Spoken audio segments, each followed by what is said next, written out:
Buongiorno, come state? Allora, solitamente quando si viene a un TEDx si viene per riflettere, per ascoltare. Io credo che soddisferò parzialmente questa vostra aspettativa perché vi chiederò, come farebbe un nuotatore, una virata energica verso di voi e che spostaste l'attenzione proprio sulla vostra persona. Qualcuno potrebbe dire, ma cosa ci sta dicendo? Lo facciamo di continuo. In realtà l'ascolto, quello autentico, è qualcosa che non facciamo così spesso e nemmeno automatico. Se penso alla mia pratica clinica come psicoterapeuta, piuttosto che alla mia quotidianità, io incontro un sacco di persone che si lamentano del fatto di non sentirsi ascoltate. E l'amica perché parla sempre lei, il marito, il fidanzato perché... Voi l'avete capito cosa fanno gli uomini mentre noi parliamo? Resta un mistero. Comunque, spendiamo, anzi direi perdiamo un sacco di tempo a chiederci e ad aspettarci qualcosa dagli altri, piuttosto che pensare a quello che noi possiamo fare per noi stessi. E allora io vorrei fin da subito cominciare a fare questa cosa con voi. E quindi faremo una sorta di gioco, di esperimento. Tra breve vi chiederò di alzarvi in piedi, di mettervi a coppie l'uno di fronte all'altro e di appoggiare le mani sulla persona che vi sta di fronte. Come vi state sentendo all'idea? Proviamo a percepire le eventuali tensioni o cambiamenti corporei, proviamo ad ascoltare le emozioni che stiamo provando. Magari qualcuno si è un po' agitato all'idea, qualcuno è rimasto tranquillo, qualcuno è sorpreso. Adesso vi chiedo di fare un passaggio ulteriore, ancora più complicato in un certo senso. Vi chiedo che cos'è che vi è passato per la testa nel momento in cui io vi ho chiesto che avremmo fatto questa cosa. Proviamo a recuperare quel cricettino che si è messo in moto. Forse per qualche donna anche più criceti probabilmente, no? Perché noi sappiamo che noi donne abbiamo ste lavatrici sempre in funzione. Quindi proviamo a catturare quel criceto. Allora, mi piacerebbe un sacco proprio riuscire a sentire ognuno di voi per capire che cosa vi è passato per la testa. Per ovvi motivi non posso farlo e quindi lavoro un po' di immaginazione. Allora, posso pensare che la persona la quale si è sentita in ansia avrà pensato «Oddio, ma c'è il Covid, non si può fare, non ci si può toccare». Quella che invece è rimasta sorpresa avrà pensato «Ah, ma perché si può fare?» La persona che invece è rimasta totalmente tranquilla avrà detto «Vabbè, facciamo sta cosa».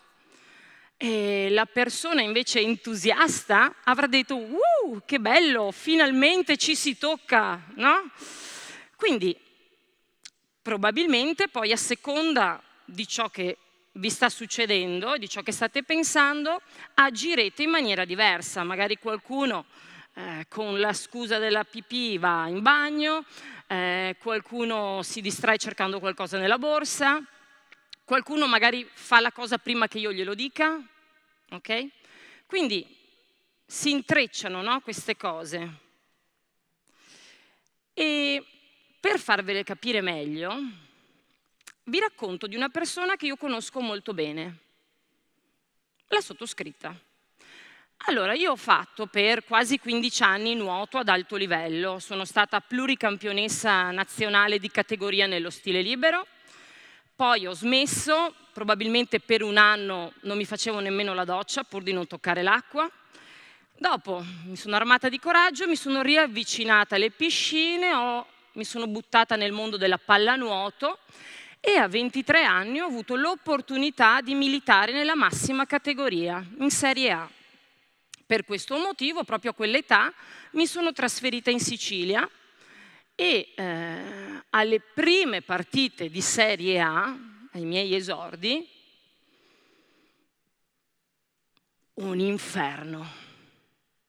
Ma non perché le partite fossero un inferno, ero io a renderle tali. E perché?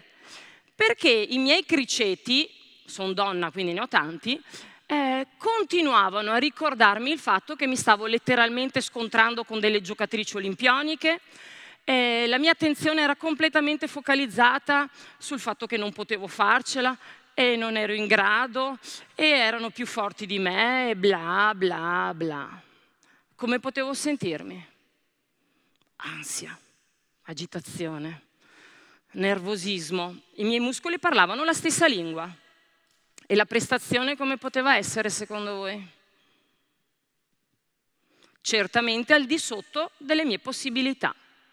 Quindi andavo a creare un maledetto circolo vizioso. Perché? Perché poi non giocavo bene, la prestazione era scadente e questo andava a confermarmi la mia convinzione di non essere in grado. E sono dei circoli viziosi tremendi, E da dove nascono? Forse stiamo cominciando a capirlo. L'incipit è proprio quel criceto che noi mettiamo in moto. Ma mica è finita per voi. Adesso vi richiamo in gioco. Vi faccio immaginare un'altra situazione. Devo raggiungere un posto che non conosco. Sono per strada, c'ho il mio tom tom, c'ho il mio cellulare, non si sa mai. Tom tom smette di funzionare. Il cellulare non c'è campo. Panico. Ecco qua i criceti. Allora, probabilmente la maggior parte di voi o qualcuno di voi, piuttosto di fermarsi e chiedere informazioni, preferisce puntare a un guardrail. Qualcun altro, i più coraggiosi, dopo che sono passate almeno 23 persone che avete scartato per i motivi più disparati, alla 24esima vi fermate, vi armate di coraggio, tirate giù il finestrino e già lì immaginate di arrivare poi a casa e dire a vostro figlio: figlio, ce l'ho fatto, ho chiesto informazioni, quindi supereroe, no? Finalmente anche il papà è un supereroe. Ho tirato giù il finestrino, chiedo informazioni, chissà in che modo, e la risposta della persona poi cosa sarà? Non sono del posto. È un classico. Ma non dobbiamo scomodare la legge di Murphy. Probabilmente abbiamo scelto quella persona perché in quel volto abbiamo riconosciuto lo stesso sguardo perso, impaurito che avevamo noi in quel momento. Quindi, come vedete, tutto è nato da ciò che io ho letto, no? Dall'interpretazione che io ho fatto delle cose, dal mio pensiero, del mio criceto, che mi avrà fatto sentire in un certo modo e quindi poi agire in un modo più o meno efficace e socialmente accettabile. Ma perché certi hanno dei criceti fighi e altri invece hanno dei criceti sfigati, zoppicanti? Allora, la risposta è duplice e quindi penso un po' al mondo dello sport. È un po' come l'atleta che da una parte è frutto di un talento, quindi di una predisposizione verso una certa cosa, parte minima, e dall'altra frutto di tutto ciò che impara in acqua, in pista, sul campo, da un punto di vista tattico, tecnico, fisico, mentale. Allo stesso modo, ognuno di noi è frutto di una predisposizione, quindi ciò che madre natura ha scelto per noi, il DNA, e la stragrande maggioranza è frutto di tutti quei condizionamenti ed apprendimenti che noi riceviamo nel corso della nostra vita, soprattutto nei primi anni, adolescenza compresa, quando siamo delle spugne che assorbiamo, prendiamo, no? Quindi condizionamenti familiari, sociali, sportivi, amicali, qualsiasi contesto ci insegna, ci trasmette qualcosa e poi si trasforma nel nostro modo di reagire alle cose, di pensare alle cose. C'è una bella notizia, ci deve essere. Se noi siamo per la stragrande maggioranza di cose frutto dei nostri apprendimenti, se ciò che abbiamo appreso ci fa agire male, ci fa sentire male, ci fa funzionare male, non ci fa raggiungere i nostri obiettivi, disimpariamo e impareremo dei nuovi modi di funzionare e di reagire di fronte agli eventi. E questa è tanta roba. È quello che ho imparato a fare anch'io. E quindi ripenso a quella Daniela che alle prime partite di pallanuoto, quando era una corda di violino, probabilmente faceva percepire questa cosa anche all'esterno, e un giorno il mio allenatore, che ancora porto nel mio cuore, mi prese da parte, mi guardò e mi disse: hanno 2 gambe e 2 braccia come te.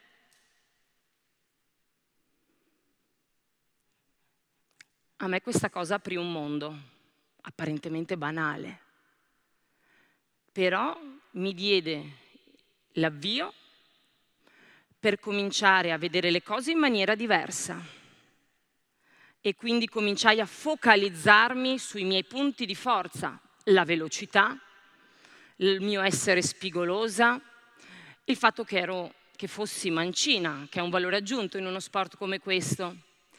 Quindi quello, unito poi alle parole della mia portiera canadese, che un giorno prima di una partita, probabilmente sentendo il rumore dei criceti, mi guardò e mi disse: "Stop thinking". Questo per me fu veramente l'avvio di un nuovo modo di vedere e di vedermi. Chiaramente anche il mio stato emotivo e fisico cambiò e la prestazione cominciò a corrispondere a quello che io potevo veramente fare e dare. Quindi dipende da me, dipende da noi. Il tempo, il meteo lo subiamo, ma come noi decidiamo di pensare alle cose, di percepire le cose, è sotto il nostro controllo. Ci vuole allenamento mentale. Come un atleta allena la sua tecnica, la sua tattica, il suo fisico per diventare più veloce, più preciso a seconda dello sport, allo stesso modo ognuno di noi può allenare la propria mente per cominciare a sentirsi e quindi ad agire in maniera diversa. Allenamento mentale dipende da noi. Prima di salutarvi, vi vorrei lasciare con un primo strumento di lavoro. Allora, un po' come abbiamo fatto oggi, quando ci capita di sentirci in ansia, tesi, arrabbiati, frustrati, infastiditi, fermiamoci e chiediamoci: che cos'è che mi è passato per la testa? Io credo che la maggior parte delle volte la risposta riusciamo a recuperarla, per quanto quel pensiero sia veloce. Trovata la risposta, facciamoci quest'ulteriore domanda. Ma in fondo, cosa c'è di così terribile in questo? La stragrande maggioranza di volte io sono certa che anche qui la risposta sarà nulla. E questo può essere l'inizio del vostro cambiamento. E allora, buon allenamento mentale!